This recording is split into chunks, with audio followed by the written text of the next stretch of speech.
welcome back.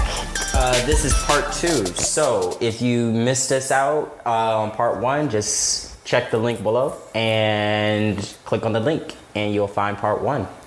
And part 1, in brief, we talked about Antman and essentially how adding his character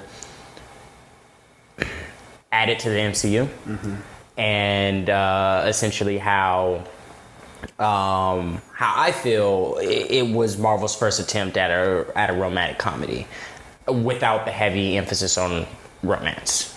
But it was more, as we came to an agreement with, it was more of a focus of relationship.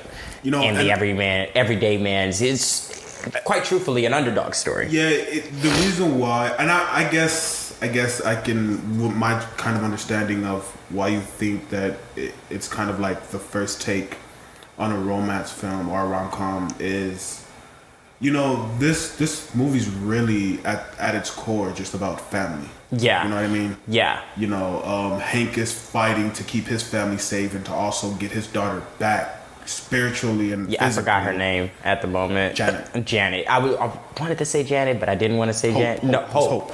Yeah, Hope. It's Hope.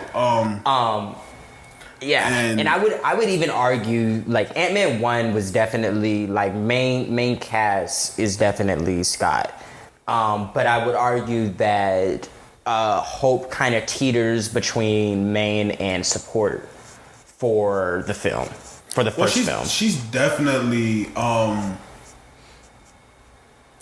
yeah, I can back that. I would say she's like a high supporting. Yeah, you know, like she's too important to not be a main, but it's like it's kind of like she's a main character, kind of like how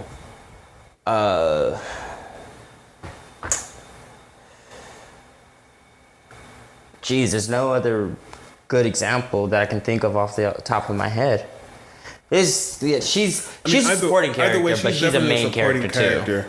I think it just comes down to how you view the film. If you think that her role played a much more integral part than maybe the director or the writer intended for it to be, like if that's your interpretation, and if that's how you, as a viewer of the movie, I wouldn't even argue that that's wrong. Yeah. So I'm just saying, you know, like it's to the eye of the beholder. Like for me, she's definitely a supporting. I wouldn't go as far as saying that she's a main character. She's definitely a supporting character. I would say for me, because she has a little mini arc in the film. Scott and Hank are definitely main, and then maybe Cross because he's the villain. Yeah, she gets more of her arc in the second film. Yeah, for sure. She definitely gets her due in the second film. Like, for sure. It's so crazy how in the second film, she's like the highlight for me. Like Scott was perfect in the movie, but I just dug everything about Janet. I mean, Hope and Janet rather. Yeah, but definitely Hope. She's so badass in as Wasp, which makes me upset that she wasn't Wasp in the first movie. Yeah. But it makes me appreciate that they did it for the second one and she got her own title card. Because she would have definitely outshined Ant-Man because Wasp, even in the comics, was more interesting. Yeah. So it's like, it makes sense. Yeah.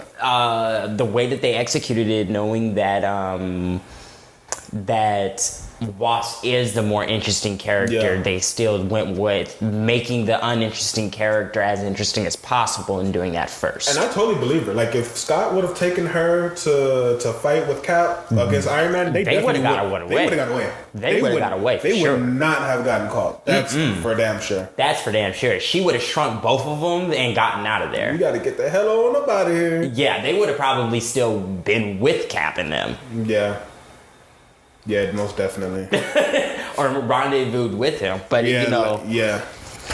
That'd have been cool. An alternate Secret Avenger had Wasp and Antman on it. That'd have been dope. That'd have been cool. So where I ended off, now that we're like 4 minutes into this video, or into the second part, where I had ended off last part 1 was essentially the film introduces the idea, 1, that anybody can be a hero, and 2, passion can lead to corruption. And I say that in the instance of who they had as Yellow Jacket. And Cross. Yeah, and him being very passionate about Hank's work. But that passion led to obsession, which then further led to his corruption and hatred towards Hank for shutting him out. And ultimately was why he became the villain. Not very relatable because not many people have that much passion.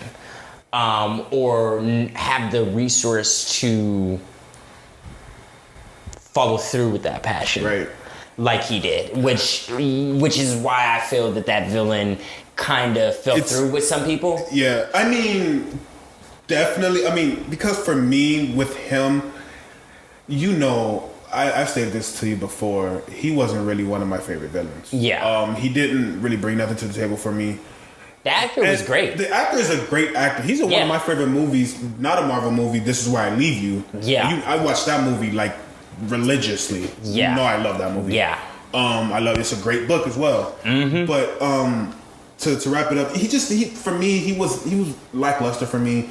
It was, and I didn't even, it's funny that you bring that up because I didn't even see that. Yes, I seen that he was interested and obsessed with Hank's work, but to me, it kind of, he had that living in the shadow mentality, like, you know what I mean? Like, it was just like, I'm the assistant or the ward of Hank Pym. His shadow is overcasting me, and he's out of the business now, so let me capitalize on this, and so it can be a straight big FU type thing. Like, that's kind of what I got from him. And on the surface, that's what I think it is. But his passion was to be Hank. And to be revered like Hank, to have his name on the building. Yeah. And that's what I kind of mean by, like, living in the shadow kind of thing. Yeah, and it's like, because he aspired to be like Hank, and Hank had grown away from that.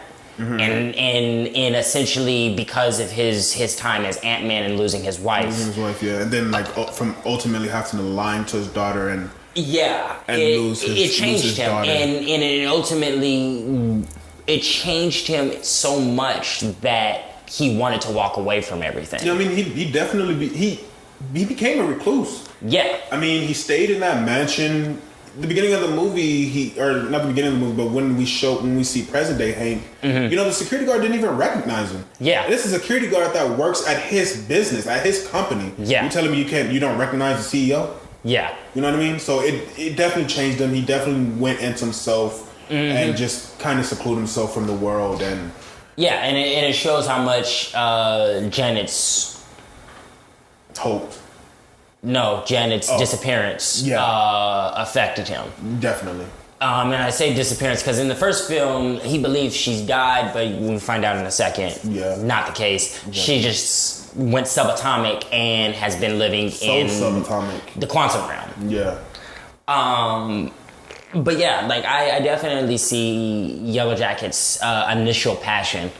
And it's apparent with how heavily he's going after this whole, like, I knew this was real kind of thing, because Hank is a smart guy, which means he didn't leave much of any evidence of the existence, and like S.H.I.E.L.D. didn't leave much of any evidence of the existence. The fact that this man was able to replicate the technology off the myth alone, from his passion, shows how intelligent he is and how devoted he is to becoming like Hank, and how much he looked up to Hank, or who he thought Hank was, despite all evidence turning against it. And to me, it seemed like it was like, as a kid, he grew up looking up to the idea of Antman as a hero, because I'm still confident that there was this whole era of lost heroes in the MCU that essentially nobody really knows about. Because like redacted, forced to go into hiding. Yeah. Professor X mind wiped a grip of people, whatever the case might be. I think it's going to be this whole huge thing. It could quite truthfully deal with the mutants. Never really thought about it in that detail, but it could quite truthfully deal with the mutants. But I'm pretty confident if Captain Marvel and S.H.I.E.L.D. were active, like, from the 40s and up to the 90s, and we know in the 40s that S.H.I.E.L.D. From Agent Carter, that television show. We know that in Agents of S.H.I.E.L.D. that they've dealt with, like, you know... Well, the SSR. Yeah. It was pre-S.H.I.E.L.D. Yeah. In Agent Carter, we know that she dealt with things that they dealt with in Agents of S.H.I.E.L.D., which was present day. Yeah, the strategic scientific reserve. That's what they were called before S.H.I.E.L.D. Yeah. It's essentially like what did S.H.I.E.L.D. go through after S.H.I.E.L.D. was established? They didn't just do anything, because they were even somewhat prepared to deal with Captain Marvel, even though they were still ill-equipped to deal with Captain Marvel in her film.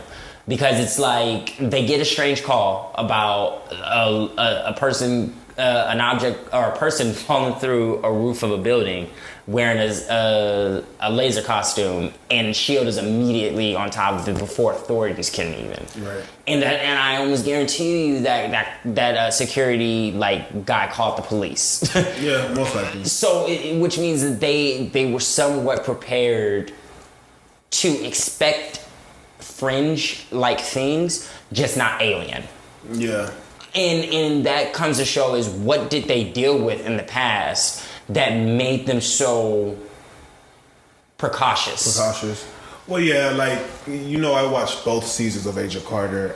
The first season, to my knowledge, I can't really remember, but the second season, they had to deal with the dark matter and the dark matter dimension, which ties into Cloak and Dagger. That's Cloak's power. Yeah, is the dark matter. And it's like they dealt with that in what, the 40s, 50s? That was the late 40s, early 50s, I believe. Yeah, so it's like from that time after her, like, because her show doesn't go on anymore, so it's like after that time up until like, you know, the 90s, we don't know what happened. We know that S.H.I.E.L.D. officially forms in the 70s from Endgame.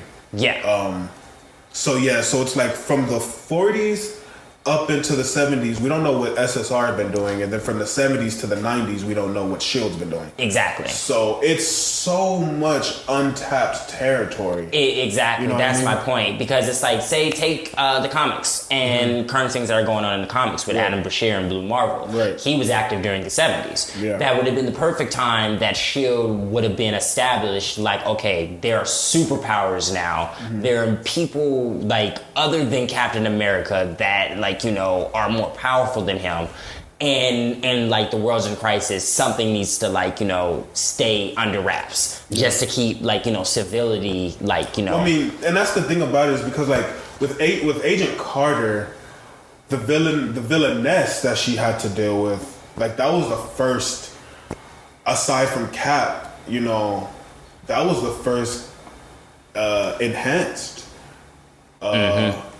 And that was way beyond, I mean, she tackled it very gracefully, but that was way beyond her realm of, you know, believability and stuff. It really comes to show how much we don't know about the MCU. Exactly. And it's like... And like, when you bring that up now, I'm just really thinking about, like, you're so right. We have so much untapped areas. Just areas that we can just pull from now, which is even more exciting as a Marvel fan. You know what I mean? But just to, you know, wrap things up, in brief, Antman definitely does an exploration of genres. Yeah. We see multiple genres throughout the film. Yeah.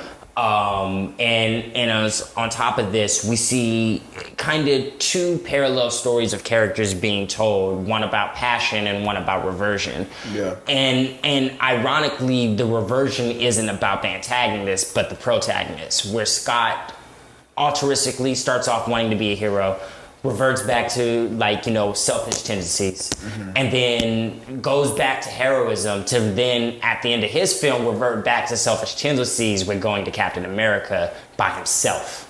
Yeah. And it comes to show that with the parallel with passion leading to corruption. And the, you know, the 10 minutes we spoke about that. Oh yeah, with Yellow Jacket. Yeah, with Yellow Jacket. But yeah, that's really all I wanted to speak about today on Antman. Right. So next video we will analyze Doctor Strange or Guardians, one of the two. Still two of my favorite I mean, I can't say people because Guardians is a group, but two of my favorite like franchises. I love Doctor Strange. I'm a huge magic. Yeah. You know. And oh man, I can't wait to open up that can of worms. And you know I love space. On the DC side, I'm in love with Green Lantern and everything Green Lantern. So Guardians was really like. That's why I can't wait for a Nova movie. Yeah. Nova's gonna be flight. Yeah. But thanks, brother. Anytime, man. Next time. Always. Peace.